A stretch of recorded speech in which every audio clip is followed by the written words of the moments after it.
Crisis en el Golfo. Alerta informativa. En este momento, uno de los corredores aéreos más transitados del planeta está cerrado. El espacio aéreo de los Emiratos Árabes Unidos permanece clausurado desde hace más de 48 horas, en lo que se describe como la interrupción más grave a la aviación civil en la región del Golfo Pérsico en décadas. No es un simulacro, no es un ejercicio.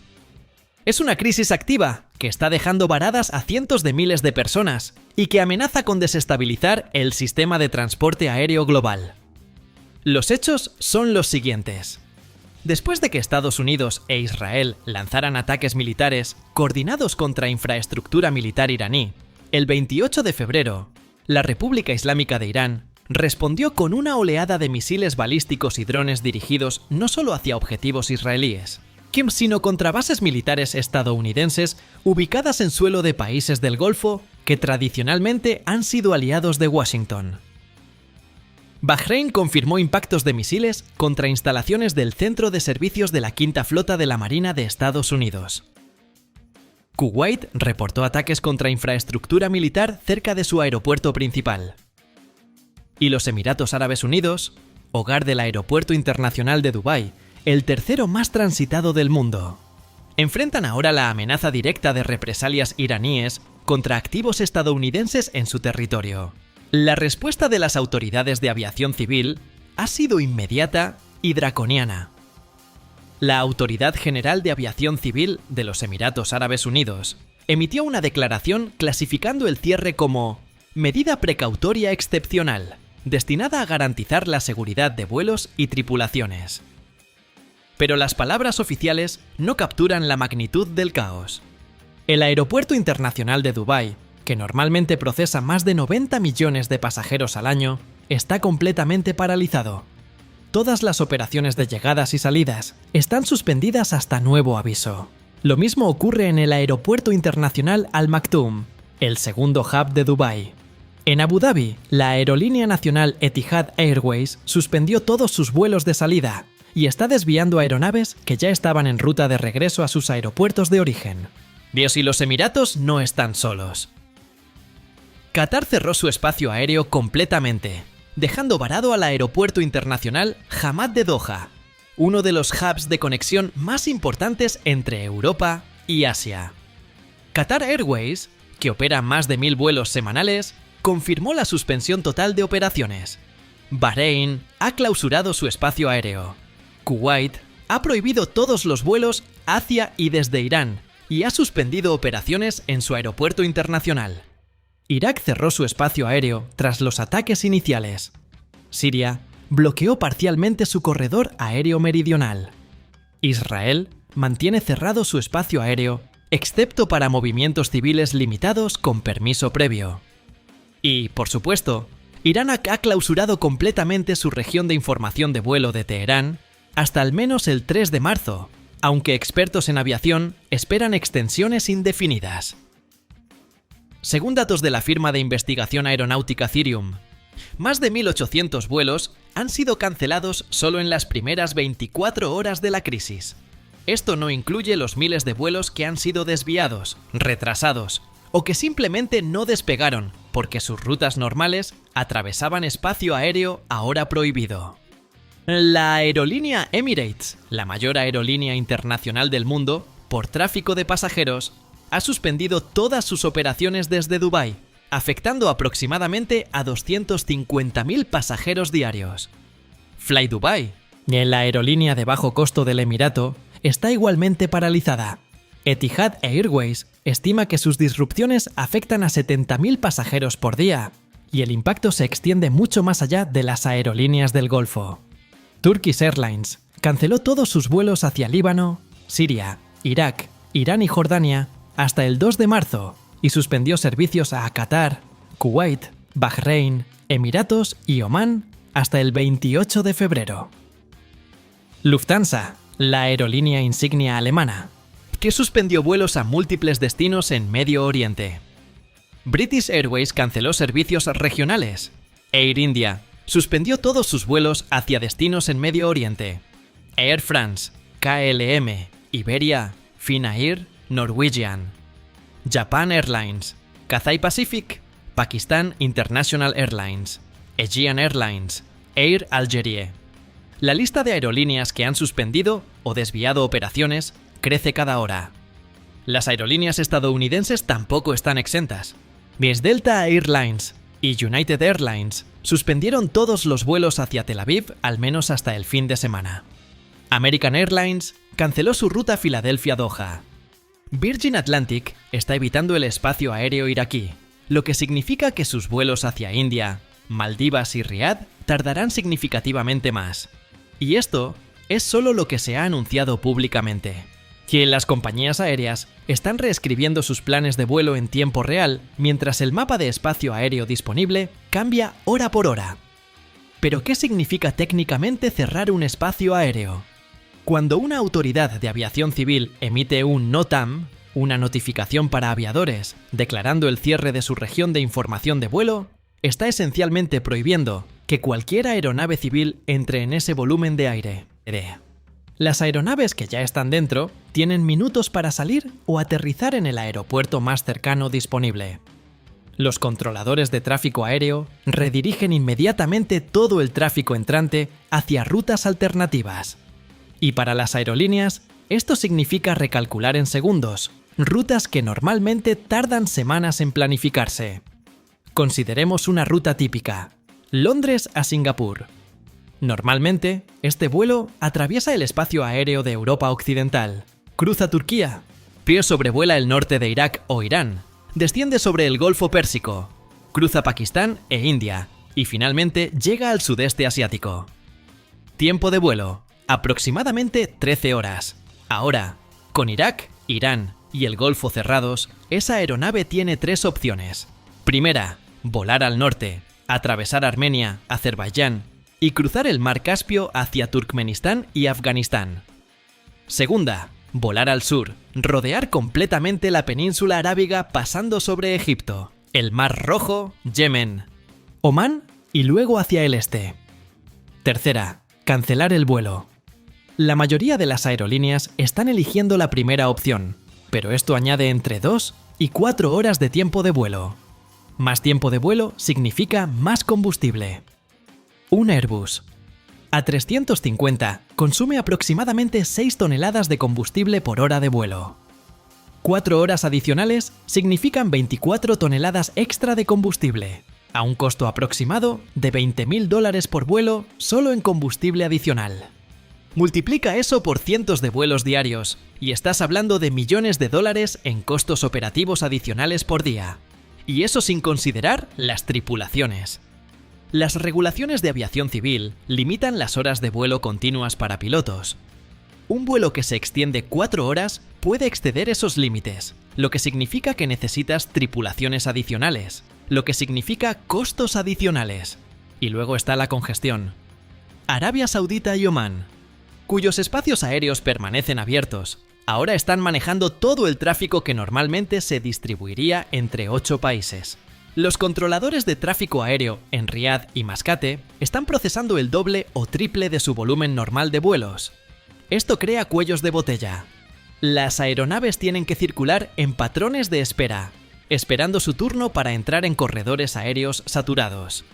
Cada minuto en patrón de espera consume combustible y tiempo, y aumenta el riesgo de errores, que en la gestión del tráfico aéreo es un ballet de precisión milimétrica.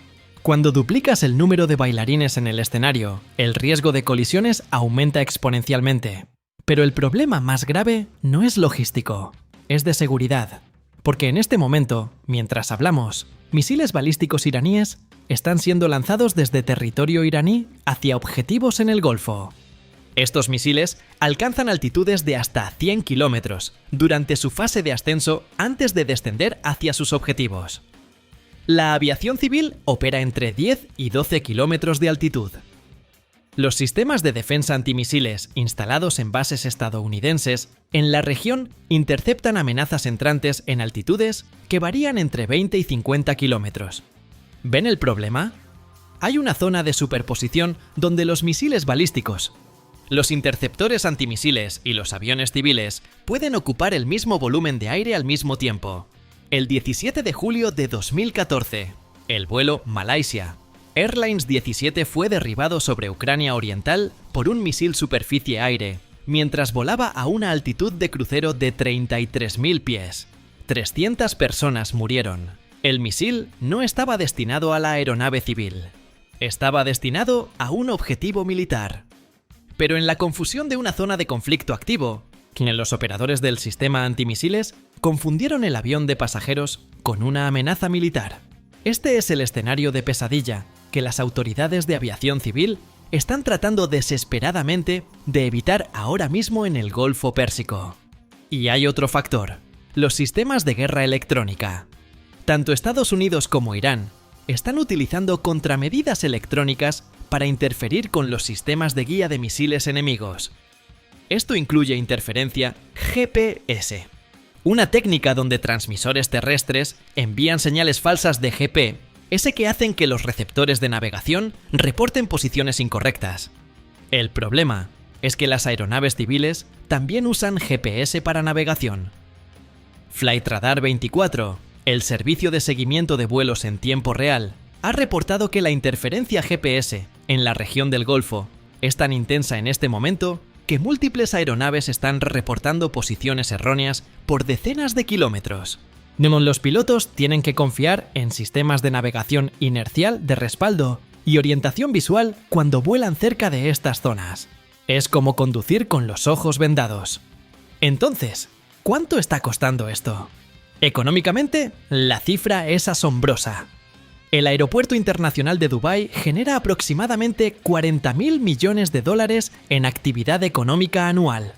Eso es 110 millones de dólares por día. Si el aeropuerto permanece cerrado durante una semana, que estamos hablando de pérdidas superiores a 700 millones de dólares solo para Dubái.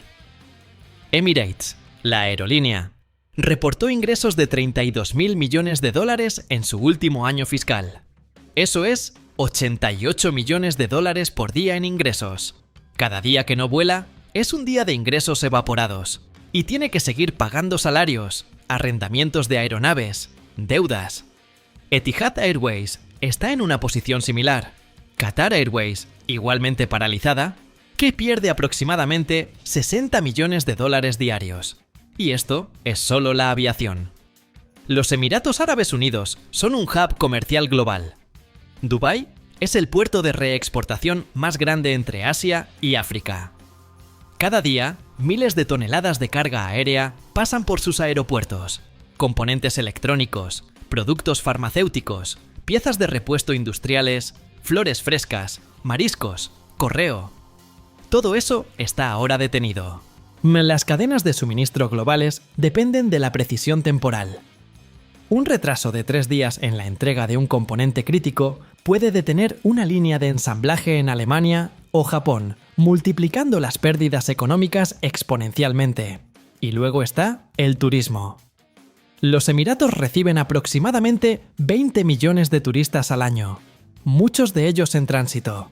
Si eres un turista europeo, planeando vacaciones en las Maldivas, y tu vuelo de conexión es a través de Dubái. Y Dubái está cerrado. Tu viaje está cancelado. Los hoteles en Dubái, que normalmente operan a tasas de ocupación superiores al 80%, ahora tienen habitaciones vacías. Los restaurantes, las tiendas, los centros comerciales, todo el ecosistema económico que depende del turismo está sangrando ingresos. Los mercados financieros están reaccionando. Las acciones de aerolíneas del Golfo han caído entre 8 y 15% desde el inicio de la crisis. Los precios del petróleo han aumentado 6% en 2 días, debido a temores de que la escalada pueda interrumpir el flujo de crudo desde el Golfo Pérsico, que produce aproximadamente 1/3 del petróleo mundial. Los seguros de guerra para aeronaves que operan en Medio Oriente han aumentado dramáticamente. Algunas aseguradoras están negándose a cubrir vuelos en la región hasta que la situación se estabilice. Hablamos con Linus Bauer, PIA director de la consultora BAA & Partners, con sede en los Emiratos, quien nos dijo: si las disrupciones permanecen de corta duración, el impacto es manejable. Pero si la evitación del espacio aéreo persiste, las aerolíneas enfrentan costos operativos estructuralmente más altos, peor utilización de aeronaves y presión en márgenes de ganancia, especialmente en redes de largo alcance que dependen de corredores de tránsito de Medio Oriente. Eric Schouten, quien director de la consultora de seguridad aeronáutica DIAMI, fue más directo. Los pasajeros y las aerolíneas pueden esperar que el espacio aéreo esté cerrado durante bastante tiempo en la región. El impacto en la aviación regional es inmediato y altamente fluido. Y Henry Hartevelt, analista de la industria aeronáutica y presidente de Atmosphere Research Group, dijo: «Para los viajeros no hay forma de endulzar esto, que deben prepararse para retrasos o cancelaciones durante los próximos días mientras estos ataques evolucionan. Y, con suerte, terminan». La Agencia Europea de Seguridad Aérea, EASA, emitió un boletín de información de zona de conflicto para Medio Oriente y el Golfo válido hasta marzo, advirtiendo que existe un alto riesgo para la aviación civil en el espacio aéreo afectado. La agencia aconseja a las aerolíneas no operar en esas áreas, afirmando: «Dada la intervención militar en curso, es probable que ocurran acciones de represalia contra activos estadounidenses e israelíes en la región, introduciendo riesgos adicionales, no solo al espacio aéreo de Irán, sino también al de estados vecinos que albergan bases militares estadounidenses». Entonces, ¿cuándo se reabrirá el espacio aéreo? Nadie lo sabe. Los NOTAMs actuales, las notificaciones de cierre, expiran en fechas escalonadas. El espacio aéreo de Qatar estaba programado para reabrir a las 10 de la mañana, hora local del 1 de marzo. Bahrein, a la misma hora. Kuwait, también. Los Emiratos tienen zonas de control de seguridad de emergencia que expiran el 2 de marzo, pero estos son plazos estimados, y ya hemos visto múltiples extensiones. Irán extendió su cierre hasta el 3 de marzo, y es muy probable que se extienda nuevamente, porque la situación militar no se ha estabilizado.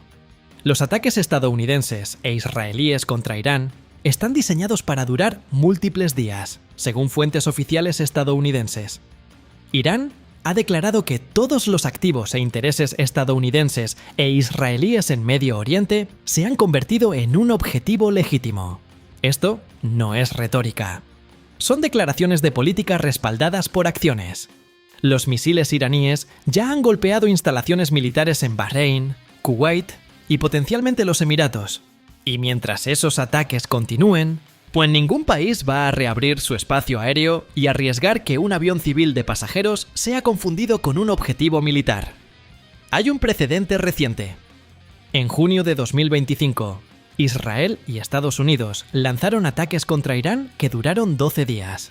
Durante ese periodo, el espacio aéreo del Golfo estuvo parcialmente cerrado o restringido. Las aerolíneas perdieron miles de millones.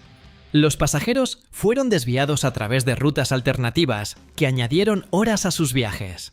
Y eso fue considerado un conflicto relativamente contenido. Lo que está ocurriendo ahora es cualitativamente diferente. Es más intenso, más extendido, y los ataques iraníes de represalia están golpeando más objetivos en más países. Y hay otra dimensión, la incertidumbre estratégica. Nadie sabe si esto escalará o se estabilizará. ¿Se limitarán los ataques estadounidenses e israelíes a infraestructura militar iraní? ¿O se expandirán a instalaciones nucleares? ¿Lo que provocaría una respuesta iraní aún más severa? ¿Se involucrarán otros actores regionales? Arabia Saudita ha mantenido su espacio aéreo abierto, pero ¿qué pasa si se convierte en un objetivo? ¿Qué pasa si Irán decide atacar instalaciones petroleras saudíes como hizo en 2019? ¿O qué pasa si grupos proxy iraníes en Yemen, Irak o Líbano se unen al conflicto? Cada uno de esos escenarios expandiría geográficamente la zona de peligro y forzaría más cierres de espacio aéreo. Y finalmente, está la dimensión geopolítica más amplia. Esto tiene implicaciones de largo plazo para su posición estratégica en la región. En resumen, el espacio aéreo de uno de los corredores de aviación más importantes del mundo está cerrado. Cientos de miles de personas están varadas. Miles de millones de dólares en actividad económica están paralizados. Y nadie sabe cuándo terminará esto. Las próximas 48 a 72 horas serán críticas. Si los ataques militares comienzan a disminuir y las represalias se detienen, podríamos ver una reapertura gradual del espacio aéreo. Pero si la situación escala, si hay más ataques de represalia, si otros actores regionales se involucran, entonces estamos mirando una interrupción prolongada que podría durar semanas. Y eso plantea una pregunta fundamental. ¿Puede el sistema de aviación civil global funcionar si el Golfo Pérsico, uno de sus hubs más críticos, está permanentemente en riesgo? Porque esto no es nuevo. Hemos visto cierres de espacio aéreo en Medio Oriente repetidamente en los últimos años debido a conflictos, y cada vez las aerolíneas, los gobiernos y los pasajeros actúan sorprendidos, como si fuera un evento impredecible. Pero no lo es la nueva normalidad. Y tal vez sea hora de preguntarnos, ¿estamos construyendo infraestructura crítica global en lugares que son fundamentalmente inestables? ¿Y qué hacemos cuando esa infraestructura colapsa? Esta es una crisis en desarrollo. Las respuestas a esas preguntas determinarán no solo cuándo vuelve a volar el primer avión desde Dubái, sino cómo funciona el transporte aéreo global en las próximas décadas. Y en este momento, nadie tiene las respuestas.